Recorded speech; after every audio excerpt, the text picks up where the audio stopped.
somebody punched me in the face. So punch me in the face, boom, straight to the eye.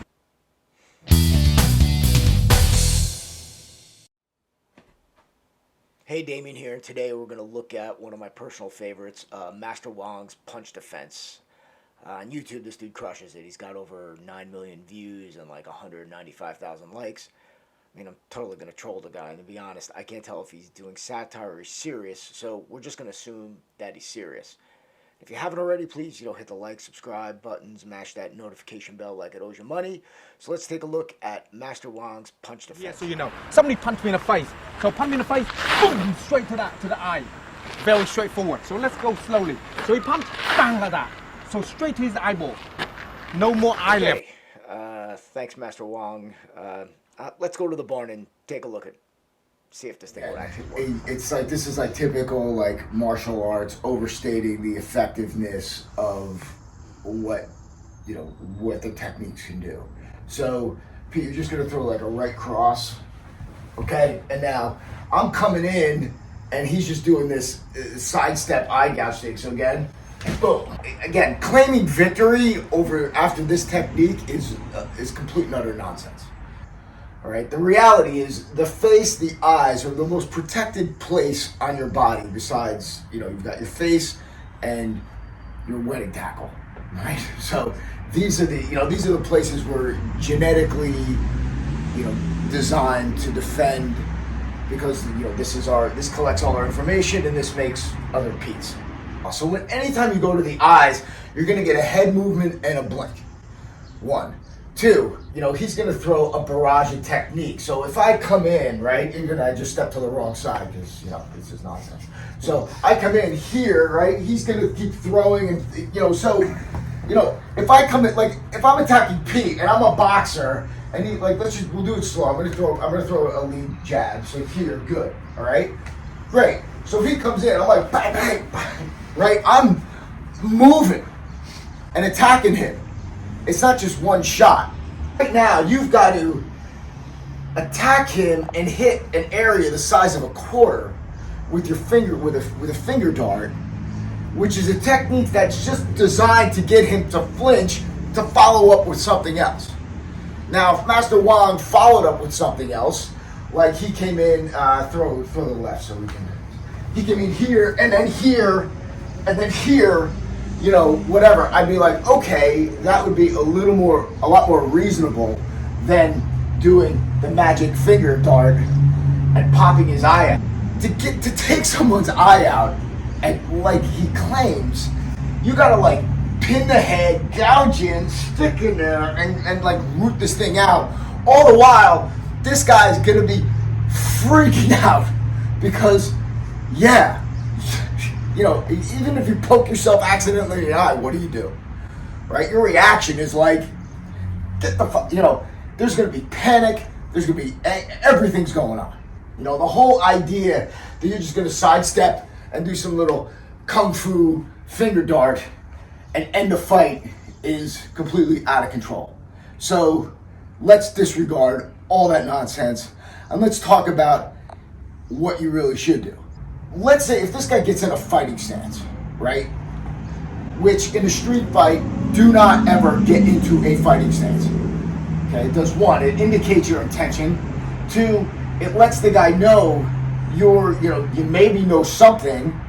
And 3, to witnesses, they're gonna say, oh, well, that guy put his hands up, big fist, and was coming at him to attack him. So instead of doing this, do this.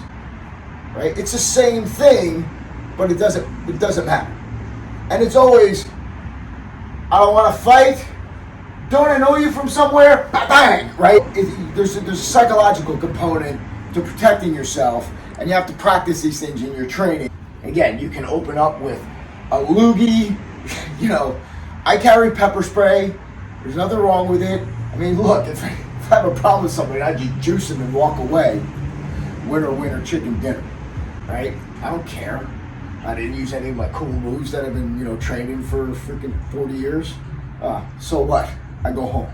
So let's say you don't have that option. And again, we always have, before this, we're squared off with somebody. So one, we establish distance. We establish distance far enough away where in order for him to attack us, he has to shift his weight. I don't know if it's going to be a kick, if it's going to be a stab, if it's going to be a punch, but as soon as he moves in, boom, I can go. As soon as he come in with an overhand right, bang! All right, sorry, buddy. Sorry. I just cracked him. But, as soon as he moves in, you react off of that. It doesn't matter, what technique he throws. It just matters that he's here. So there's a couple things that happen too. One is first I'm in my interview stance with my weight on my front foot. This is to get us from a resting position and putting our weight into our technique as much as possible. Most bang for the buck without telegraphing the technique. There's no wind up, it's opening. Lead with speed, follow with power. Lead with speed, follow with power. So I have a problem with this guy, right? I question him, maybe I hock a loogie. Interview point, let's say if you're in security or law enforcement, yeah, you can't do that tree fighting shit, right? You gotta be interviewing this person and conducting yourself in a professional manner. Line up on a center line. Again, we talk about this in module 1 and every other training programs, but if I intersect his feet, if I put a line in between his feet and intersect it with a perpendicular line, that's his point of entry, weakest part of bounce. I put it up my strong side forward, I line up on him, so as soon as he moves, I drop down, I hit him with a short edge of hand.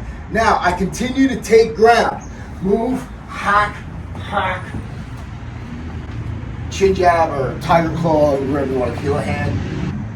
Regardless of what he does, if he throws a kick, it doesn't matter, okay? I'm moving in and I'm jamming it. Constantly taking ground, that forward drive, right? He goes to grab me. Bang, doesn't matter. Okay? My chin down, my elbow is up. Because as I'm hacking and moving, and those punches are just hitting the top of my head, sides of my shoulders, not hitting my face. If possible, and it's easy for me because I'm like 5'8" on a good day, wink, wink, nod, nod. So I drop below the shoulder line, okay? Because this is where the punches originate from. So all these like haymaker wild punches come over my head, and I'm here. All right? Always taking ground, always moving. You always want to be where he's standing. So, and attacking, this target-rich environment, just above the head, right? Let's keep it simple. Or above the head. Above the head, sorry, thank you. Yeah, above the head, that wouldn't do too good. No, not at all, thank you. Sure. That's why I love him, and that's why he's here, because I'm a knucklehead. We like these cool little moves to poke him in the eye, fight over, and if I had a, non-American voice, I'd probably get more likes and love. But what you gonna do? How's that? That works. Always attack the man. The technique or what he does is secondary to what you're gonna do. I mean, you're just gonna attack where he is. It doesn't matter. The hardest thing to do is to start and take that first step. And that drop step, when you're here and you pick up your foot, you drop into it. Now you're going, and just stay back there because I don't want to. Like you're here. All right, constantly moving forward, hacking and hacking. And as you hit, the more you hit him, the more injury you cause, the more time you can take to follow up with something stronger. That's why I say lead with speed, follow with power. Okay, I think that's it. So yeah, don't do that finger darn thing. Well, it just goes to show that if you look the part and have confidence for days, a lot of people are going to believe you. So far, the only way you can definitely end any fight with your finger is if it's pulling a trigger. Thanks for stopping by, and if you haven't already, like, subscribe. Oh, and there's a link to a free video combatives course so you can train with us. It's right in the description. Thanks again. Until next time, as always, train honestly.